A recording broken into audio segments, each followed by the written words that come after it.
வணக்கம் நண்பர்களே, welcome back to traditional Saurashtra kitchen. இன்றைக்கி நம்ம ஒரு சுவையான சூப்பரான டிஷ் பார்க்க போகிறோம். என்னென்னு பார்த்தீங்கன்னா சௌராஷ்டிரியன் ஸ்பெஷல் விருந்து ஸ்பெஷல் மல்லி பிரியாணி.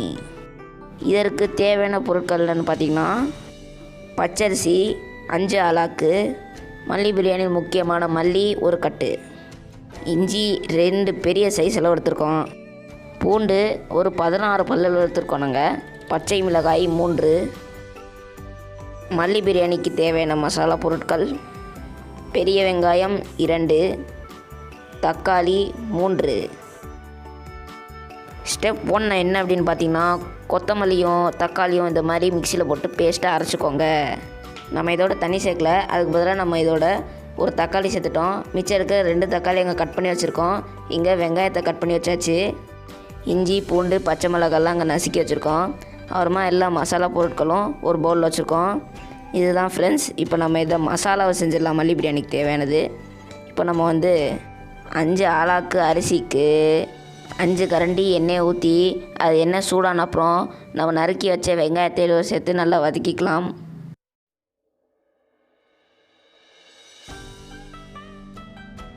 பாருங்கள் ஃப்ரெண்ட்ஸ், நல்லா இந்த மாதிரி வெங்காயம் நல்லா வதங்கின அப்புறம் நாம் இதோட நசுக்கி வச்ச இஞ்சி பூண்டு பச்சை மிளகாய் எல்லாத்தையும் சேர்த்து நல்லா வதக்கி வச்சுக்கலாம்.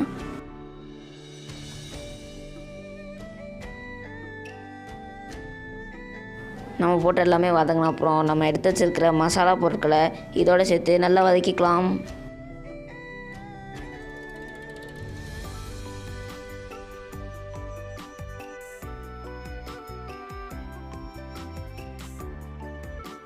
எல்லாத்தையும் நல்லா வதக்கின அப்புறம் நாம் இதோட எடுத்து வச்சுருக்கிற நறுக்கி வச்ச தக்காளியை சேர்த்து நல்லா வதக்கிக்கலாம்.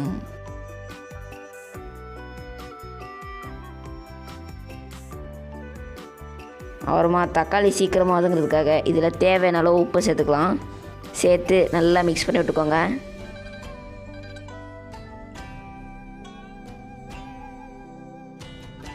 அப்புறமா நம்ம அரைச்சி வச்சுருக்கிற தக்காளி மற்றும் மல்லி சேர்ந்த பேஸ்ட்டை இதில் போட்டுக்கலாம்.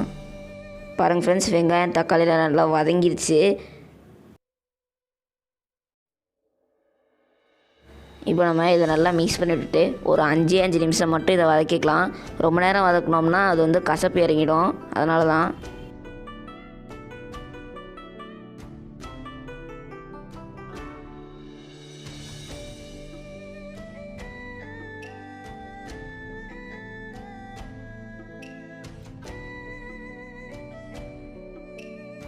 பார்த்திங்கன்னா நல்லா எண்ணெயெல்லாம் பிரிஞ்சு வந்துடுச்சு. இந்த சமயத்தில் நம்ம இதை எடுத்துடலாம். இது நம்ம மிக்சியில் அரைச்செடுத்தோம் இல்லையா, அந்த மல்லி பேஸ்ட்டோட கழுவி வச்சுருக்கிற தண்ணி இதில் நம்ம 1 ஆலாக்கு அரிசிக்கு 2 ஆலாக்கு தண்ணி வீதம் 10 ஆலாக்கு தண்ணி எடுத்துகிட்டு அதில் கடைசி எக்ஸ்ட்ரா ஒவ்வொரு ஆலாக்கு தண்ணி ஊற்றிருக்கோம். 11 ஆலாக்கு தண்ணி இதில் ஊற்றிருக்கோம். இதை நம்ம குக்கரில் போட்டுட்டு அப்புறமா நம்ம செஞ்சு வச்சுருக்கிற மசாலாவையும் குக்கரில் போட்டு நல்லா மிக்ஸ் பண்ணி விட்டுக்கோங்க.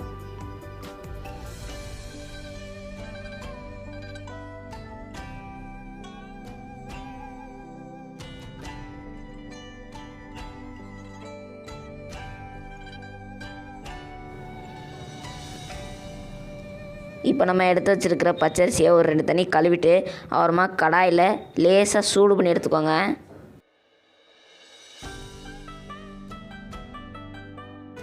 பாருங்கள் ஃப்ரெண்ட்ஸ், சூடாயிடுச்சு. இப்போ நம்ம இதை குக்கரில் போட்டுடலாம். அதாவது அந்த தண்ணி நல்லா கொதிச்ச அப்புறம் குக்கரில் இதை சேர்த்து குக்கரை மூடிடுங்க. குக்கரை மூடுறதுக்கு முன்னாடி நல்லா கலக்கி விட்டுட்டு அப்புறமா உப்பு காரெல்லாம் கரெக்டாக இருக்கான்னு நம்ம செக் பண்ணிவிட்டு அப்புறமா தான் மூட போகிறோம்.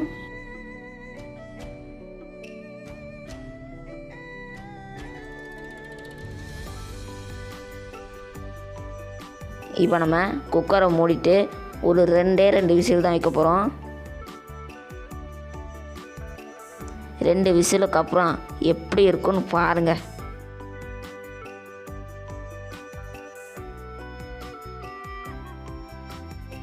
குக்கரை திறந்த உடனே ஆவி பறக்க சுவையான சூப்பரான மல்லி பிரியாணி ரெடிங்க. அந்த பச்சரிசி அப்படியே உதிரி எப்படி சூப்பராக வந்திருக்குன்னு பாருங்கள். இதே மாதிரி தான் சௌராஷ்டிரா விருந்துக்கு போனீங்கன்னா இந்த மாதிரி தான் ரொம்பவும் சுவையாக இருக்கும். மறக்காமல் நீங்களும் வீட்டில் எதை செஞ்சு பாருங்கள். இதோட நமக்கு வெள்ளரிக்காய் தயிர் பச்சடி இல்லைனா குருமா கூட சாப்பிட்டுக்கலாம். ரொம்பவும் சுவையாக டேஸ்ட்டாக இருக்கும். விதவிதமாக சாப்பிடுங்க, ஆரோக்கியமாக இருங்க. அவ்வளோதான் ஃப்ரெண்ட்ஸ், தேங்க்ஸ் ஃபார் வாட்சிங்.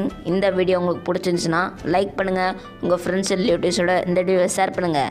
உங்கள் சஜஷன்ஸை மறக்காமல் கமெண்ட் செக்ஷனில் சொல்லிவிட்டு இந்த மாதிரி சுவையான சூப்பரான வீடியோஸை பார்க்குறதுக்கு ட்ரெடிஷ்னல் சௌராஷ்டிரா கிச்சன் சேனலுக்கு சப்ஸ்கிரைப் பண்ணிக்கோங்க. வயிற்றில் பசி, நாவில் ருசி. மீண்டும் அடுத்த வீடியோவில் சந்திப்போம்.